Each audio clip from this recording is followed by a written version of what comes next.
मी फक्त BA होतो ज्यावेळेला मी IPS मध्ये सिलेक्शन झालं. BA इतिहास शिवाजी विद्यापीठ कोल्हापूर.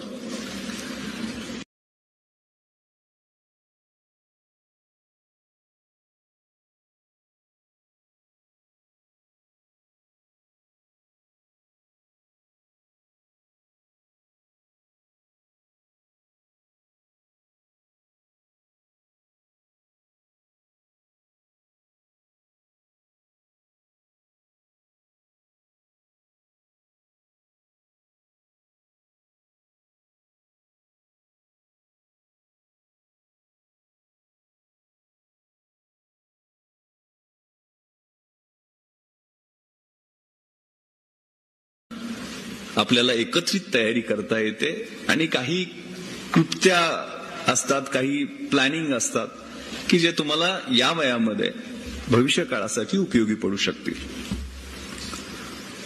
माझं गाव हे खूप छोटं आहे. कोकरूड नावाचं गाव आहे शिराळा तालुक्यात. 32 शिराळा आपण ऐकलं असेल. अगदी वारणेच्या कुशीत आणि सह्याद्रीच्या मुशीत वसलेलं हिरवगार असं देखणं गाव आहे. तिन्ही बाजूनं नदी जाते. लहानपण अगदी आंब्याच्या जांभळाच्या झाडावर जाणे, नदीला जाऊन मासे पकडणे, घरी आल्यानंतर म्हैशीच्या धारा काढणे, हे तुमच्यापैकी 70-80% मुलांचं जसं असेल तसंच माझं गेलेलं होतं. वडील नावाजलेले पैलवान, गावचे सरपंच, त्यामुळे लहानपणी त्यांची खूप इच्छा होती की मी चांगला पैलवान व्हावं. मी आता ताईंना हेच सांगत होतो की पोलिओची चर्चा चाललेली होती, तर त्यांनी मला लहानपणी आई आग्रह करत असताना पोलिओचा डोस देऊन दिला नव्हता की पैलवानाचा पोरगा आहे त्याला काय होतं. तर ते मला पोलिओचा ताप आलेला होता. सुदैवानं एका डॉक्टरच्या चांगल्या ट्रीटमेंटमुळे मी लवकर बरा झालो. वेळीच मला फायदा झाला. आणि असं शाळेत ज्यावेळेला जायला लागलो त्यावेळेला शाळेपेक्षा तालमीत जावं अशी त्यांची खूप इच्छा असायची. पण तालमीत गेलं तर एक संजय माने नावाचा पैलवान, आता तो कॉन्स्टेबल आहे, तो मला सारखा उचलून आपटायचा.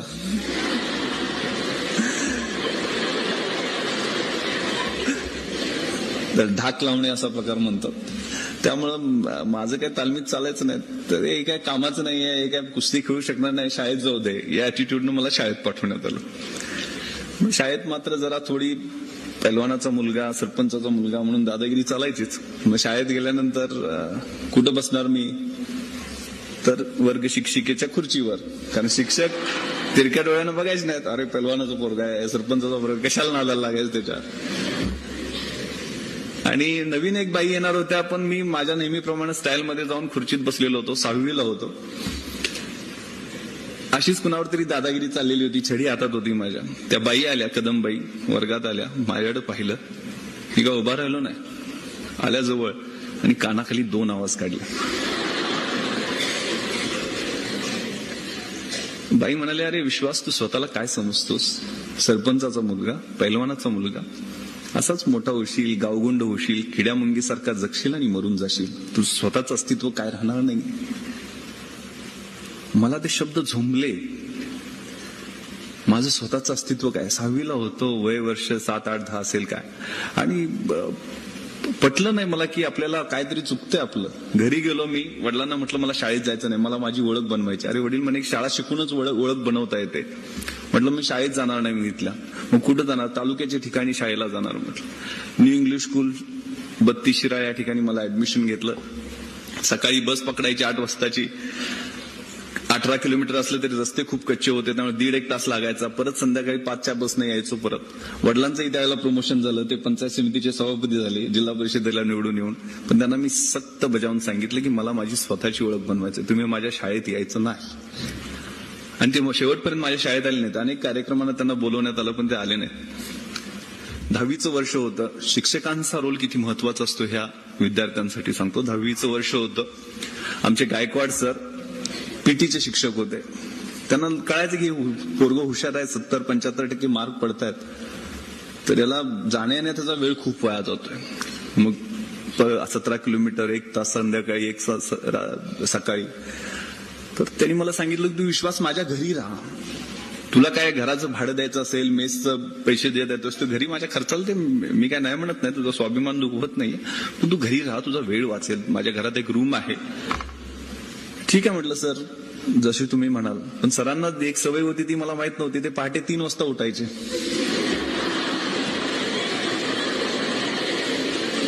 आणि व्यायाम करायचे. चांगले बॉडी बिल्डर. ते पहिल्याच दिवशी आले, माझा दरवाजा ठोकला, विश्वास उठ. सर म्हटलं 3 वाजले. 3 वाजता उठायचा आणि अभ्यास करायचा. तुला अभ्यासात पहिला नंबर मिळवायचा आहे. या कॉलेजमध्ये तुला 75% मिळवत असतील तर तुला 85-90% मार्क पाडायचे आहेत. आणि त्यांनी मला 3 वाजता उठवायला सुरुवात करायची. थंडीच्या दिवसात थंड पाण्याच्या नळाखाली बसवायचे. 3:30ला मला फ्रेश करून अभ्यासाला बसवायचे. 3:30 ते 8:30-9 पर्यंत माझा अभ्यास असा व्हायचा की जे काही वाचेल ते डायरेक्ट ब्रेन मध्ये जायचं. इतका चांगला अभ्यास झाला, कधी मी स्वप्नात सुद्धा विचार केला नव्हता. एवढे मार्क म्हणजे 88 साली 88% मार्क मिळवून मी तालुक्यात पहिला आलो.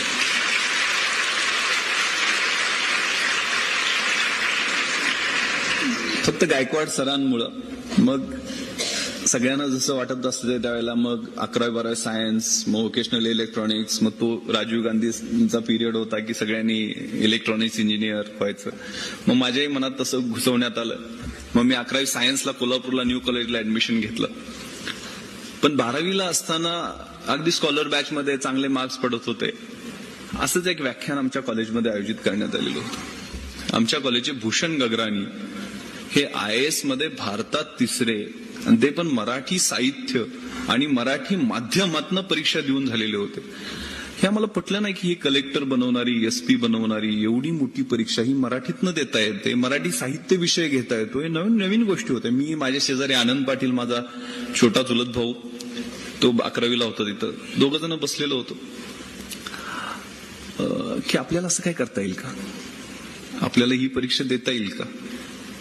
विचार एक ठिणगी पडली. मी म्हटलं आनंद, बघू आपण रिझल्ट लागल्यावर पाहू.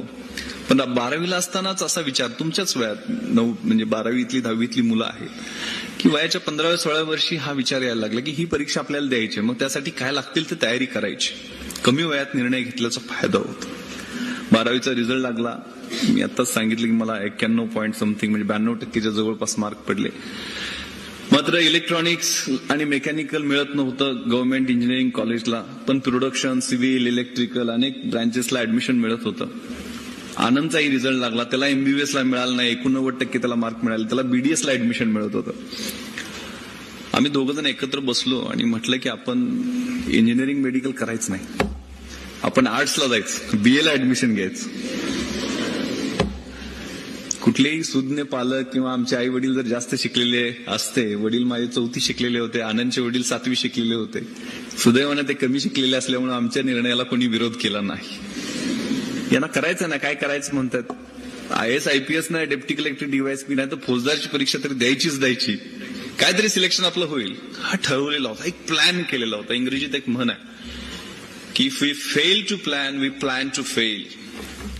जर आयुष्याचा प्लॅन करायला आपण चुकलो ना तर पुढे जाऊन आपण खूप चुकणार असतो, यशस्वी होणार असतो. एक प्लॅन बनवला, एक ट्रॅप बनवला, आपल्या परत समोर एक डू ऑर डाय अशी परिस्थिती निर्माण केली की आपल्याला ही 3 वर्ष आहेत ना कॉलेजची, ती व्यवस्थित प्लॅन करायची आहेत.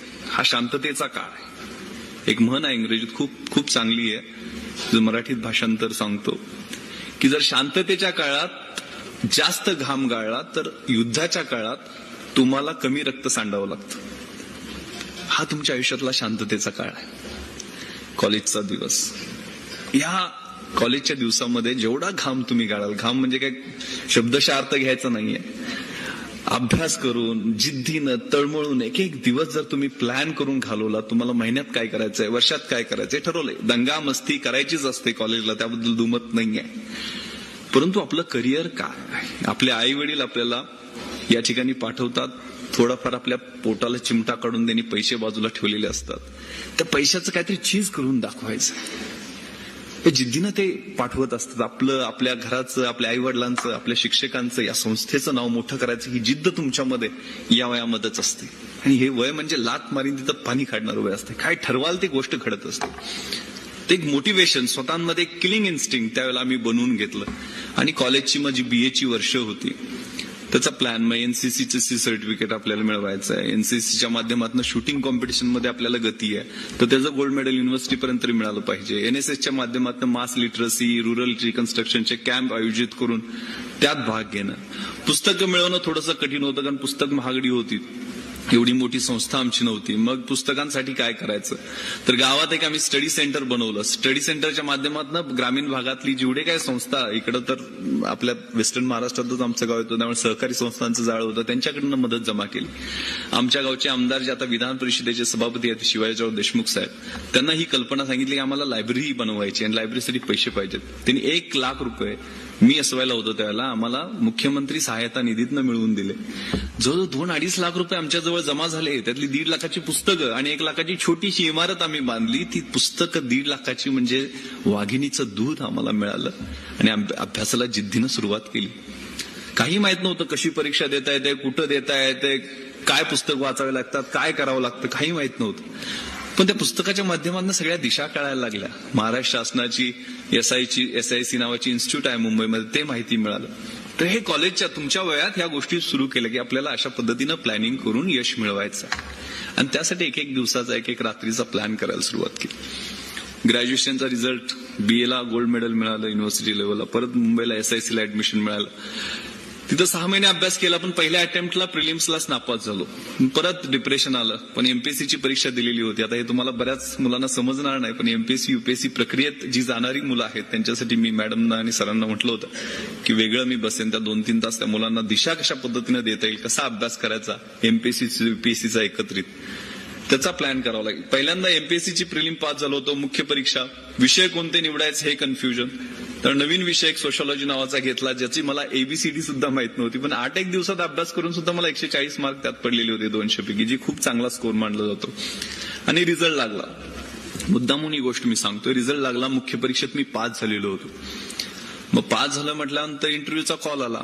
मग सगळे लोक पेपरला वाचलेलं असतंय, अफवा पसरलेले असतात की या परीक्षेसाठी पैसे द्यावे लागतात, डेप्टी कलेक्टर करायचं आहे, DYSP करायचं आहे, एवढी बॅग घेऊन गेल्याशिवाय काय होत नाही, एवढा मोठा वशील असल्याशिवाय काय होत नाही. मलाही असं सांगण्यात होतं. त्यावेळेला तर मी 95 साली ज्यावेळेला पास होलो, नुसतं पासआउट झालेलो होतो. 21-22 वर्ष वय होतं.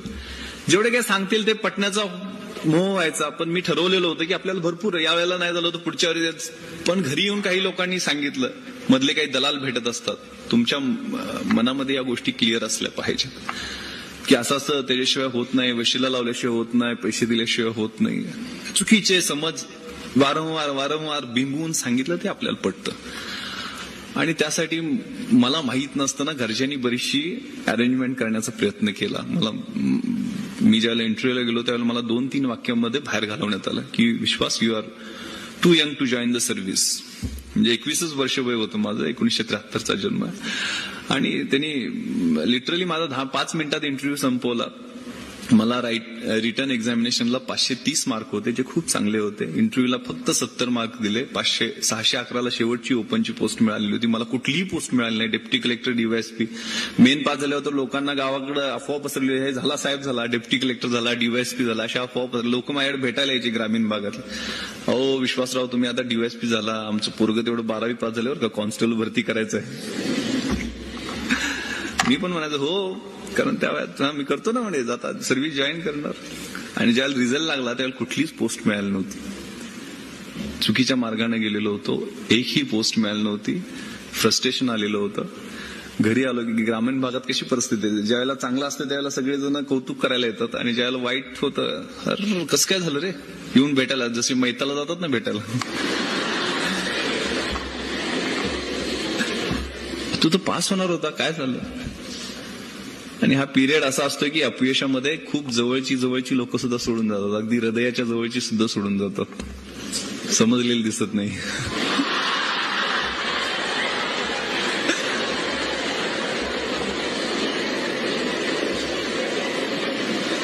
त्यामुळं एक बॅड पॅच, 1996 वर्ष मी बॅड पॅच मानतो की असा वाईट अनुभव आल्यामुळं मी ठरवलं की मला स्वतःच काय जमणार नाही आता. त्यावेळेला जिल्हा परिषदेची इलेक्शन पण लागलेली होती. वडील ऑलरेडी जिल्हा परिषद मेंबर होते. त्यांना म्हटलं की मला काही अभ्यासाचं जमणार नाही, मला काय जिल्हा परिषद तिकीट मिळवून देताय का, बघा माझं वय भरतंय आता. तर वडिलांनी खूप 4थी शिकलेले होते, पण खूप समंजस, सरळ मार्गी. त्यांनी मला सांगितलं, विश्वास, तुला स्वतःच तू आता म्हणतोयस ना, तर ही गोष्ट ब्लेसिंग इन डिस्गाईज, इष्टापत्ती म्हणून समज आणि जिद्दीला कामाला लाग. येणाऱ्या वर्षात अभ्यास कर, जर झालं नाही तर बघू ना, आपलं काय शेतीवाडी चांगली आपली, काय प्रॉब्लेम नाही. पण तुला नापास झालाय, तुझा अपमान झाला असं वाटतं ना, तू अभ्यास कर. आणि 97ला मी अभ्यास करायला सुरुवात केली. माझ्याकडे डायरी आहे. माझी मुंबईला SICत मी ऑलरेडी होतो, त्यामुळे परत तिथं ऍडमिशन मला मिळाली नाही. राहण्याची सोय लवकर जवळ होत नव्हती. आंबिवली स्टेशन कल्याणच्या समोर आहे, कल्याणच्या पुढं जवळजवळ 80 किलोमीटर. त्या ठिकाणी आत्तेभाऊच्या फ्लॅटवर राहायची सोय झाली. तिथं मला गायकवाड सरांनी जी सवय लावलेली होती ना 10वीची, ती आठवली. तिथं मी 3ला उठायचो, 3:30ला मी 3:30ची ट्रेन पकडायचो आणि 5:30ला मी VT स्टेशनला पहिला माझ्या लायब्ररीत जाणारा मुलगा असायचो. सकाळपासून संध्याकाळपर्यंत 8:30 पर्यंत अभ्यास करायचो. एक जीन्स, एक गोलगाळ्याचा टी शर्ट, स्लीपर, दाढी वाढलेली, अशा पद्धतीनं तळमळीनं एक 8 महिने अभ्यास केला. 8-9 महिने. आणि त्यावेळेला मग MPSCतनंही deputy collector, sales tax inspector, PSI तिन्ही परीक्षा दिलेल्या होत्या. वेगवेगळ्या परीक्षा झालेल्या होत्या. 3-9 प्लस फिजिकल ते PSIची असते ती धरून 10 आणि IPSच्या प्रिलिम मेन्स इंटरव्ह्यू 3, म्हणजे 13 परीक्षा 8 महिन्याच्या काळात मी नॉनस्टॉप पास होत गेलो.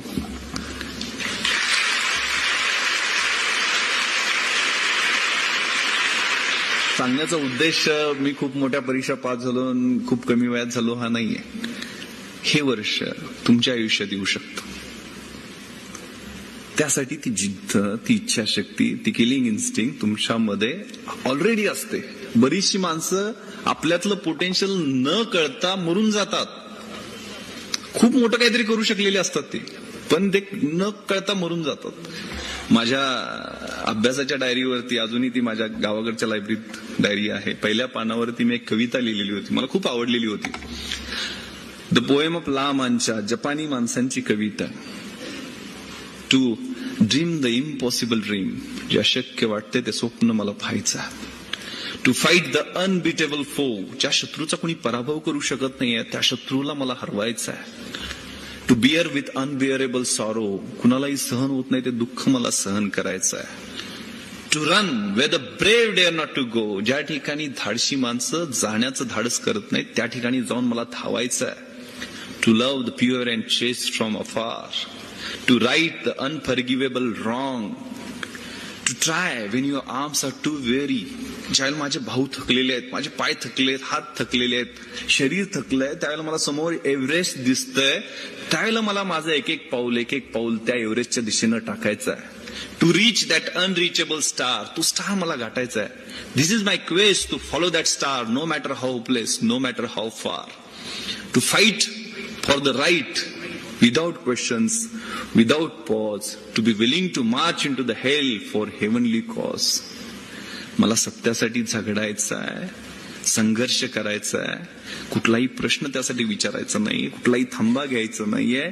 माझी नरकात जायची सुद्धा तयारी आहे, पण त्याला कारण स्वर्गीय असलं पाहिजे.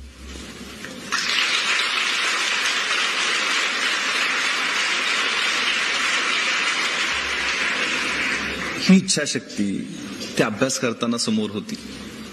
मी ज्यावेळेला इंटरव्ह्यूला गेलेलो होतो ना, त्यावेळेला मी, आनंद, माझ्याबरोबर जो चुलत भाऊ होता ना, तोही माझ्याबरोबर IAS मध्ये सिलेक्ट झाला. माझ्यावर त्याची रँक आली. तो आता शिवगंगा म्हणून तमिळनाडूमध्ये आहे, त्या ठिकाणी कलेक्टर म्हणून काम करतोय. आम्ही ज्यावेळेला इंटरव्ह्यूला धोलपूर हाऊसमध्ये दिल्लीला गेलेलो होतो, त्यावेळेला आमच्याबरोबर एक विकास जैन नावाचा मुलगा होता. तो बीटेक फ्रॉम IIT पवई आणि MMS from IIM Ahmedabad. B Tech MMS खूप मोठी डिग्री आहे. म्हणजे तिथं फायनल इयरला असतानाच अमेरिकेतनं दर महिन्याला $1-2 लाख पगाराचे कॉल येतात. तर एवढा हायली क्वालिफाईड होता. 2 वर्ष अमेरिकेत नोकरी करून आलेला होता. आमच्यावरच तो महाराष्ट्राला राहिला असल्यामुळं त्याची ओळख झालेली होती. तर इतका स्मार्ट मुलगा, 6 फूट उंच, गोरापान, देखना, 3 पीस सूट मध्ये असायचा. इंग्रजी एवढं शुद्ध आणि चांगलं बोलायचा की इकॉनॉमिक्सचे इतके कन्सेप्ट क्लिअर की त्याचं ऐकत बसावं असं वाटायचं, एवढं चांगलं बोलायचं. आनंदला म्हटलं की अरे आपलं काम नाहीये हे, अशा मुलांसाठीच IAS IPS आहे, आपलं काय जमणार नाही इकडं, आपण जाऊन कॉन्स्टेबल भरती लईत लई PSI होऊ शकतो. आनंद म्हणे आता परीक्षा देऊन पास होऊन आलोय तर ही इंटरव्ह्यू देऊन तेवढं जाऊ. म्हणजे ज्यावेळेला मग आम्ही इंटरव्ह्यूला एकाच महाराष्ट्रातले असल्यामुळे एका ग्रुपमध्ये होतो. विकासचा अगोदर नंबर आला आणि त्यात आम्हाला अचानक पॅनल डिक्लेअर होतात. एमपीएससीचे पॅनल अगोदर कळतात आपल्याला कुठलं पॅनल आहे, पण युपीएससीचे पॅनल तुम्हाला 7 पॅनल्स एका वेळेला बसले असं कुठल्या पॅनलला जायचं ते अचानक डिक्लेअर होतं. लेफ्टनंट जनरल सुरेंद्रनाथ, जे एबीएसएम पीबीएसएम असेच गोरेपान उंच इंग्रजी अधिकाऱ्यासारखे असणारे अधिकारी, आणि त्यात आमचं मीडियम मराठी होतं आणि त्यांनी असं लोकल लँग्वेज मध्ये बोलणाऱ्या मुलांच्या विरुद्ध चांगलं ऍटिट्यूड नाही असं मी अगोदरच ऐकलेलं होतं. तर आम्ही अजून घाबरलो की आपलं कसं होणार. आणि हा विकास आमच्या अगोदर कॉन्फिडन्सनं इंटरव्ह्यूला गेला, स्मार्टली आतमध्ये गेला. साधारण 15 मिनिटांनी तो बाहेर आला त्यावेळी घामानं डबडबलेला होता.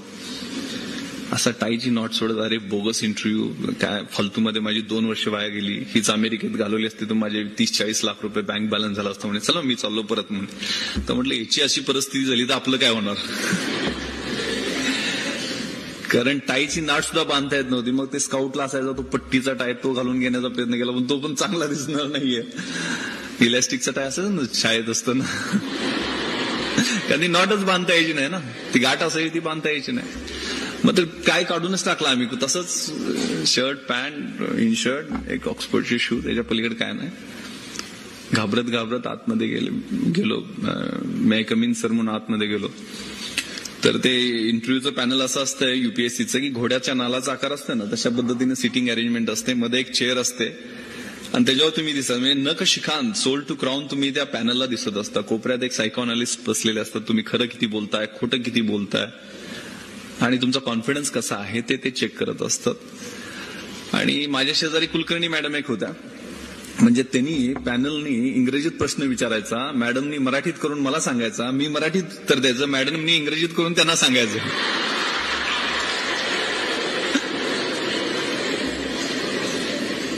अशी दळबद्री परिस्थिती.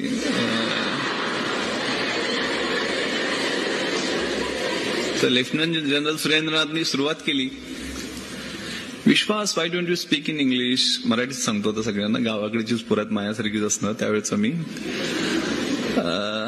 तू इंग्रजीत का बोलत नाहीस, तुझं माझं थेट संभाषण होईल, there will be direct communication. मी म्हटलं sir I am from rural background, मी खेड्यातला आहे, प्लीज मला मराठीत बोलू दे, मी कम्फर्टेबल फील करेल. ते म्हणे विश्वास you try in broken English, मोडक्या तोडक्या इंग्रजीत बोलू म्हणे. म्हटलं sir okay I try my best. म्हटलं सर मी माझा प्रयत्न करतो. त्यांनी विचारलं विश्वास यू हॅव बीन ग्रॅज्युएटेड, 94 मध्ये ग्रॅज्युएट झालायस, 3 वर्ष तू काय कर, व्हॉट आर यू डुईंग. मी उत्तर दिलं sir I have established one competitive study centre at my village which works for the upliftment of the rural youth as well as for disseminating rational and viable ideas in rural folks. ते चाट पडले, अरे you speak very good English. पण तेवढंच उत्तर मी पाठ करून ठेवलेलं होतं.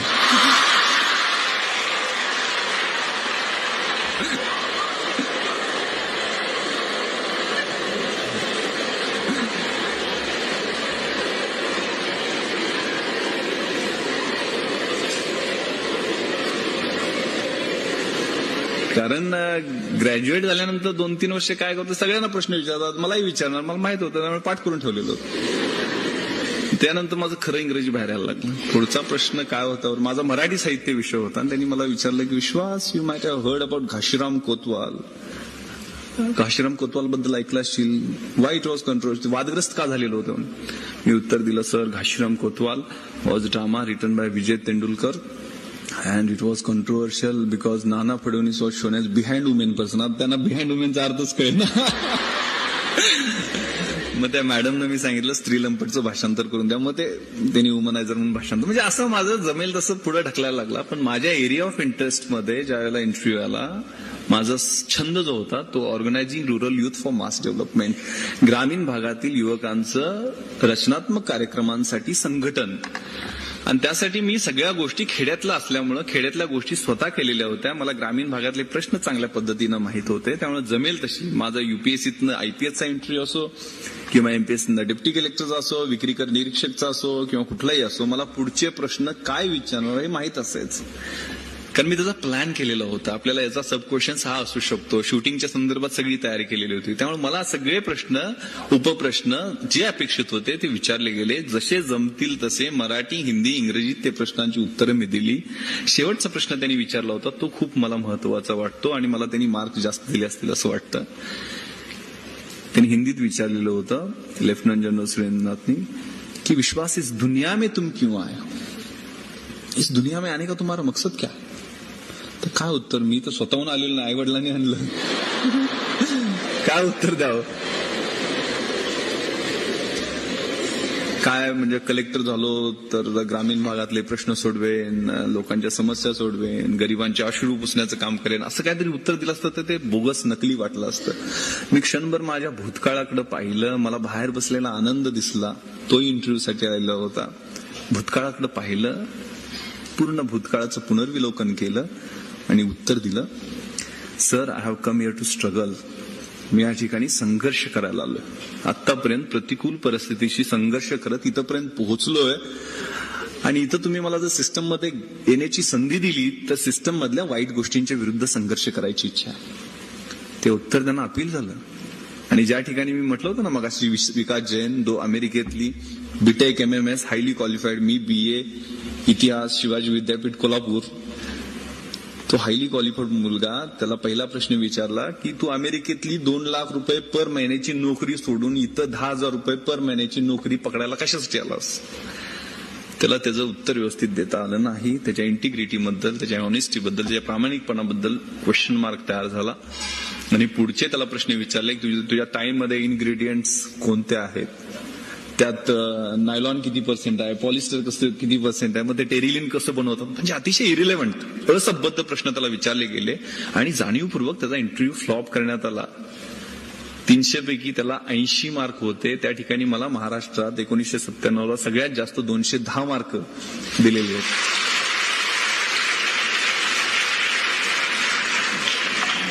सांगण्याचा उद्देश एवढाच आहे की झाकली मूठ 1.25 लाखाची ठेवू नका. ओपन अप, बी पॉझिटिव्ह. आपल्यामध्ये असते ते, आपल्यामध्ये पोटेन्शियल असतं. एका अणूमध्ये जर विश्व उद्ध्वस्त करण्याची शक्ती असेल तर आपल्याला 2 हात 2 पाय 2 डोळे सगळं चांगलं फिट शरीर दिलेलं आहे. अभ्यास करून कुणाच्या अंगाला भोकं पडलेत किंवा कोण मेलाय असं मी काय ऐकलेलं नाहीये. ही संधी आहे. जसं जमेल तसं प्रामाणिकपणे सांगत गेलो आणि यश मिळत गेलं. त्यामुळं हा वेळ आहे ना, हा खूप महत्वाचा आहे. तुमच्या आयुष्यातला कन्स्ट्रक्टिव्ह पिरियड आहे. मात्र इथं वळणही वेगळं लागू शकतं. या वयात अनेक काय म्हणतात ते 16 वर्ष धोक्याचं, आपण चुकीच्या मार्गालाही जाऊ शकतो. एखादी चमकणारी गोष्ट असते, चकाकणारी गोष्ट असते, आपल्याला वाटतं ते सोनं आहे, आपण जवळ जातो, त्याला हात लावतो, ती काच असते, कधीतरी ती काच लागते हाताला, जखम होते, त्याची जखमेची मोठी जखम होते, चिघळते, तिचं गँग्रीन होतं, आयुष्य कधी उद्ध्वस्त होतं कळत सुद्धा नाही. थोडंसं सावधान, अगदी काय सदासेवी अरण्य तारुण्य काळी करण्याची आवश्यकता नाहीये.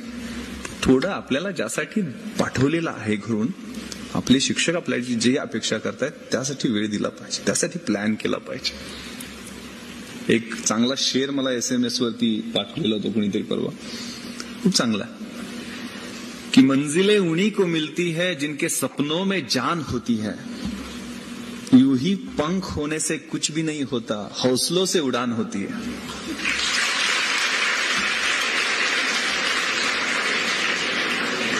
तुमच्यातला हौसला, तुमच्यातली जिद्द, तुमच्यातली इच्छाशक्ती, या गोष्टी तुमचं स्वप्न पूर्ण करणार आहेत. त्यामुळे प्लॅन करा. हेच वय आहे प्लॅन करण्याचं.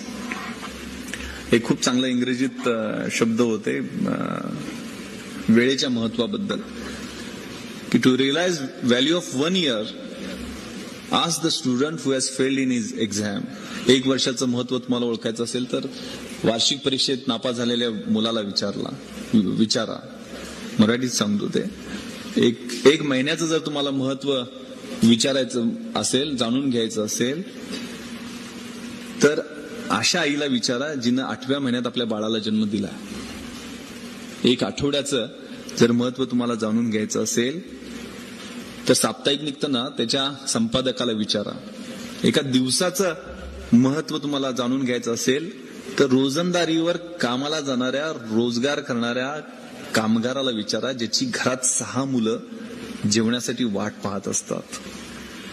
1 तासाचं महत्व तुम्हाला थोड्या दिवसानं कळेल किंवा काही जणांना आत्ताही कळलेलं असेल. Ask the lovers who are waiting to meet.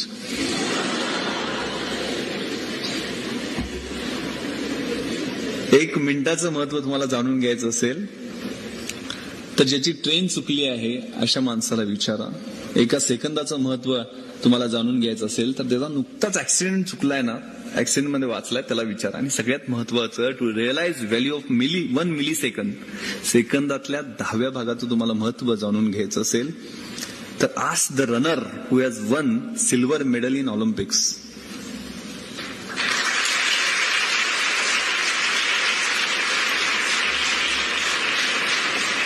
त्यामुळे वेळेचं नियोजन याला खूप महत्व आहे.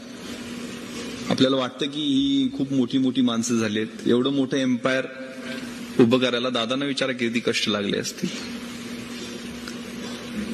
The heights of great men reached and kept were not attained by sudden flight, but while their companions were asleep, they were toiling upwards in the night. जी काही उंची मोठी माणसं गाठतात ना, ती काही एका झेपेत मिळालेली नसते. तर ज्यावेळेला त्यांचे 6 अध्यायी बरोबरचे अभ्यास करणारे झोपा काढत असतात त्यावेळेला रात्रभर तळमळून जागून अभ्यास करून ती उंची गाठण्यासाठी एक पाऊल त्यांनी पुढे टाकलेलं असतं. प्रयत्न सोडलेले नसतात. खूप आपल्या शाळेतल्या ओळी जर घेतल्या तर खूप चांगलं मोटिवेशन, मॅडमनी मोटिवेशन बद्दल सांगितलं म्हणून मी स्पेसिफिक सांगतो. खूप चांगली एक कविता शाळेत असताना होती की जब तक सफल न हो नींद की चैन त्यागो तुम, संघर्षों का मैदान छोड़कर मत भागो तुम, कुछ किए बिना जय जयकार नहीं होती, कोशिश करने वालों की हार कभी नहीं होती.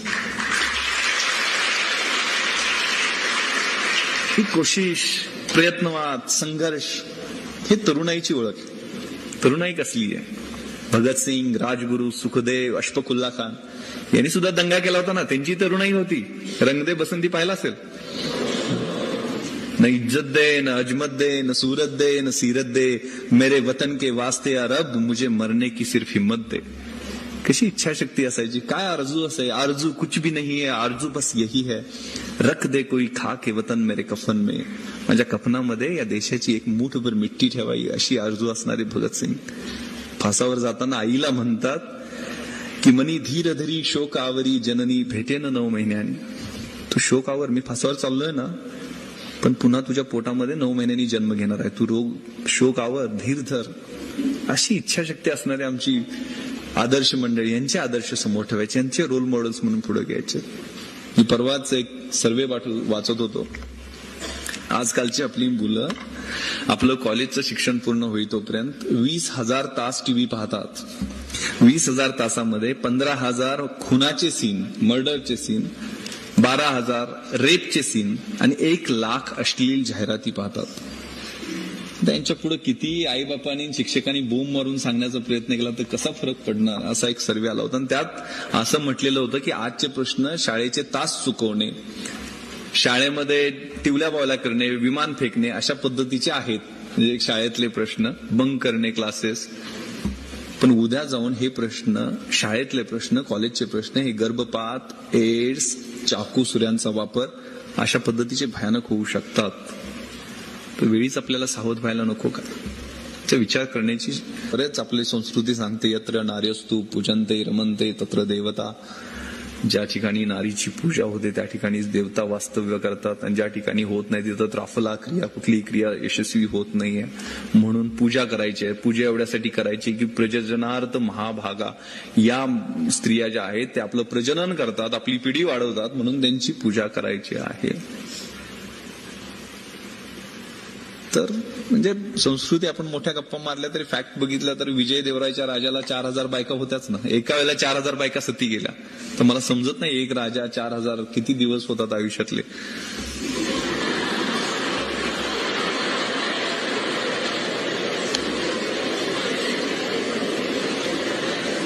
म्हणजे मोठ्या संस्कृतीच्या गप्पा आपण करतो.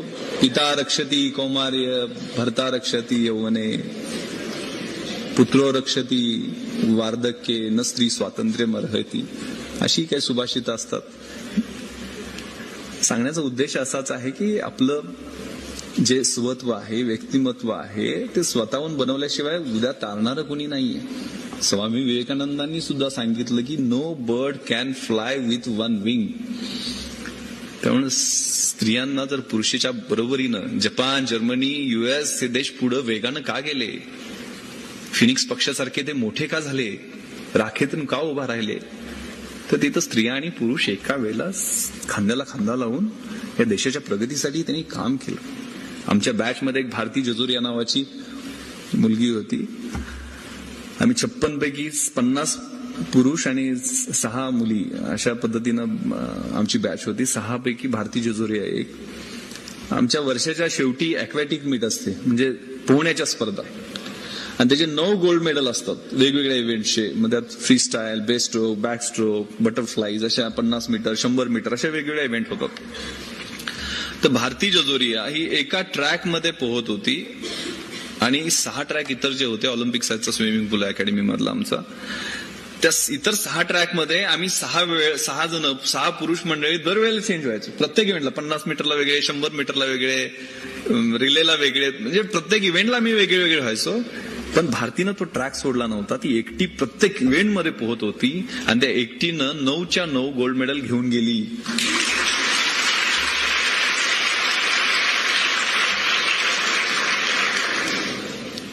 इंदिरा गांधींच्या बद्दल पण म्हटलं होतं ना की शी is the only man in the Lok Sabha. सांगण्याचा उद्देश तिचं, ऑफकोर्स ती एका सिनियर IAS ऑफिसरची मुलगी होती. तिचे वडील चीफ सेक्रेटरी होते. लहानपणापासून तिला ते फिजिकल फिटनेस आणि ह्या गोष्टीचं वेड होतं. तिला तशा पद्धतीचं ते बॅकग्राऊंड मिळालेलं होतं. त्यामुळे ती जिंकली असेल. घुडसवारीमध्ये जो पुरुषांचा खेळ आहे अगेन, त्यातले सुद्धा सगळे गोल्ड मेडल ती घेऊन गेली आणि खूप चांगलं काम मध्य प्रदेशात ती आज करते. तर सांगण्याचा उद्देश की ही कल्पना चावला, ही भारती जजोरिया, ही मदर तेरेसा, ही मेधा पाटकर, या अशा कितीतरी आदर्श आपल्या समोर उभा आहेत की त्यांच्याकडे पाहून आपण काहीतरी करण्याची जिद्द आपल्यामध्ये तयार झाली पाहिजे. त्यामुळे पोटेन्शियल बाहेर काढण्यासाठी आवश्यकता. मी आता एका मुलीचा वडील असल्यामुळे जास्त माझं घरात मेजॉरिटी झाली, आई, बायको, मुलगी. सांगण्याचा उद्देश की आपलं स्वतःचं व्यक्तिमत्व बनवायचं आहे, यातलं पोटेन्शियल काढायचं आहे. माझ्या मुलीचा पहिला वाढदिवस होता 2002ला आणि 22 मे 2002. घरात खूप पाहुणे आलेले होते म्हणून लातूरला मी रेस्ट हाऊसला झोपायला गेलेलो होतो. जाताना युनिफॉर्म नेला नव्हता, जीन्स, टी शर्ट, सुदैवानं पिस्टल बरोबर घेतलेली होती. मध्यरात्री एक फोन आला मला, एक PIचा तिथल्या चाकूरच्या, की सर अशी अशी डेकॉयटी झालेली आहे आणि त्या डेकॉयटीमध्ये एका वृद्ध म्हातारीचा मर्डर केलेला आहे दरोडेखोरांनी, आणि सर आपण या. तर मला टेन्शन आलं की त्या दिवशी संध्याकाळी पार्टी असणार वाढदिवसाची घरी. त्यात मी ते मगाशी जे सांडपाण्याचं उद्यान मी म्हटलं होतं SP ऑफिस समोर खूप 2 एकरमध्ये आम्ही बनवलेलं होतं, आणि ते अभिषेक बच्चन आणि अजय देवगण त्या दिवशी लातूरला शूटिंगसाठी जमीन पिक्चर चाललेलं, त्यांनाही पार्टीत बोलवलेलं असतं. मग मीडियामध्ये येणार, पेपरवाले लिहिणार की SP पार्टीत बिझी, दरोडे, वृद्धेचा खून वगैरे. टेन्शन आलं मी की संध्याकाळचा कार्यक्रम कॅन्सल करायचा म्हणून मी सांगून 3 वाजताच कॉलेज गाडी होती, कॉलेजनं मी निघालो. शेतातनं पोहोचलो स्पॉटवर. त्याला मी पाहिलं की भयानक पद्धतीनं त्या वृद्धेचा खून करण्यात आलेला होता.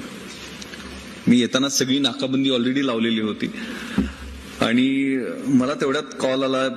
4:30 वाजले असतील, थोडंसं तांबडं फुटण्याची वेळ झालेली होती की सर या ठिकाणी 3 जण आम्हाला बघून पळायला लागलेले आहेत आणि ते नक्की दरोडेखोर असावेत, आणि ते साधारण पानगाव म्हणून रेल्वे स्टेशन आहे त्या ठिकाणावरनं पळालेले आहेत. चोर तिथंच जाणार होते. नॅचरल कोर्समध्ये या गोष्टी होत्या म्हणून मी पण त्या बाजूनच निघालो. तर PI तांबारेचा कॉल आहे की सर माझी गाडी फसली आणि मी पळू शकत नाही कारण माझं वजन 120 किलो आहे. तर म्हटलं ठीक आहे, कुठल्या दिशेने गेले सांग. मग मी त्यावेळेला फ्रेश ट्रेन होऊन पहिला चार्ज लातूरचा होता, त्यामुळे मी आणि माझा बॉडीगार्ड आणि एक शेतकरी फकीर नावाचा 3 जण आम्ही त्या दिशेने गेलो. रस्ता दाखवायला त्या फकीराला घेतलेला होता. तर समोर आम्हाला ते, कारण लातूरला सगळा ओसाड भाग आहे, काय ऊस नाही काय नाही, सगळं वाळवंटा टाईप परिस्थिती. तर तिथनं लांब पळताना आम्हाला 3 जण दिसले. पाठलाग करायला सुरुवात केली. खाली उतरलो, गाडी काय जाऊ शकत नव्हती. मग पळत पळत त्यांच्या पाठीमागनं जसं जमेल तसं 14-15 किलोमीटर पळाल्यानंतर त्यांनी दगड फेकायला सुरुवात, कारण आम्ही सिव्हिल ड्रेसमध्ये होतो. मग स्वतःला वाचवण्यासाठी मी एक राऊंड फायर केला. त्यांच्या लक्षात आलं की पोलीसवाला असेल किंवा कुणाकडे तरी हत्यार आहे. मी एक राऊंड फायर हवेतच केलेला होता. मग त्यातला एक जण तिथंच लपला त्या झाडीमध्ये. मग तिथं लपलाय लक्षात 2 जण पुढे पळाले. तर तिथं लपलेल्या माणसाचा आम्ही शोध घेतला आणि त्याला पकडला तिथं, आणि बाकी 2 पळाले तर सुटका. पण पुढच्या 2 सेक्टरमध्ये आम्ही परत चेकिंग लावलेलं होतं. बीड जिल्ह्यात सुद्धा लोकांना सांगितलेलं होतं की असे चोर पळालेले आहेत, आणि त्यांना तिथं एन सर्कल पुढच्या एका पोलीस स्टेशनच्या हद्दीत करण्यात आलं. पोलीस आणि लोकांनी एन्सर्कल केलं. त्यावेळेला तिथल्या एक जण सापडला आणि दुसऱ्या जण पळून जातं. सापडताना त्यानं दगड फेकायला सुरुवात केली. मला पोलिसांच्या ताब्यात देऊ नका म्हणत एक शेजारी विहीर होती, 150 फूट खोल विहीर होती, त्याच्यात उडी मारली. जागेवर खलास झाला, कारण विहिरीत पाणी अर्धा फूट सुद्धा नव्हतं. त्याला बाहेर काढलं. त्यावेळेला त्या वृद्धेनं प्रतिकार केला, त्याची इतर लक्षणं दिसली. एवढी मोठी मी गोष्ट सांगितली एवढ्यासाठी की मी तिथं स्पॉटवर इमिडिएटली गेलो, कारण बीड जिल्ह्यात होतं, तिथं मृत्यू झालेला होता. परत ह्युमन राईट कमिशन इतर एन्क्वायरी सुरू होणार म्हणून इमिडिएटली मी स्पॉटवर गेलेलो होतो, व्हिडिओ शूटिंग वगैरे करायचं म्हणून त्या मॅटरचं. आणि येताना मी ते एक दरोड्याचं स्पॉट तर ते मृत्यू झालेल्याचा स्पॉट या दोन्ही मधलं अंतर मोजलं तर ते 54 किलोमीटर होतं. नॉनस्टॉप हे दरोडेखोर 3 टप्प्यामध्ये 3 टीमनं पाठलाग करत असताना 54 किलोमीटर 1.5 तासात जवळजवळ पळालेले होते. यांना जर ऑलिम्पिकला पाठवलं असतं तर गोल्ड मेडल घेऊन आले असते. किती जबरदस्त शक्ती असते आपल्यामध्ये, किती जबरदस्त पोटेन्शियल असते. दुर्दैवानं एक विशिष्ट समाजाचे ते लोक होते ज्यांच्याकडे आपण तिरस्कारानं पाहतो. लिंबाराम सारखा एखादा धनुर्धर त्याच समाजात नाही येतो. सांगण्याचा उद्देश असा आहे की आपल्यातलं पोटेन्शियल ओळख. एवढं चांगलं इन्फ्रास्ट्रक्चर, एवढं चांगलं वातावरण, लायब्ररी, इतक्या चांगल्या सोयी असणारी एवढी संस्था, हे तुमचं भाग्य आहे. तुम्ही योग्य ठिकाणी योग्य काळामध्ये योग्य वयामध्ये आलेला असता. रवींद्रनाथ टागोरांनी एक कविता लिहिलेली होती ज्याची भाषांतर CD देशमुखांनी केलेलं होतं की असशी जेते आताच तेते काम हातीची सोडू नको, नव्या प्रदेशात धुंडुनी काढीन स्वप्न सुखी अळसू नको, घरापासची कर्मभूमी ती टाक नांगरुणी पांगू नको. ही कर्मभूमी आहे. हे शारदा नगरचं शैक्षणिक संकुल ही तुमची कर्मभूमी आहे. तिथं नांगरून तिथं आपल्याला सोनं पिकवायचं आहे. हे तुमच्या मनामध्ये असलं पाहिजे. आणि त्यासाठी उठा, जागे व्हा. विवेकानंदांनी सांगितल्यामुळं प्रमाण rise awake stop not till the goal is achieved. आणि कामाला लागा, अभ्यासाला लागा. अशक्य कुठलीही गोष्ट नाहीये.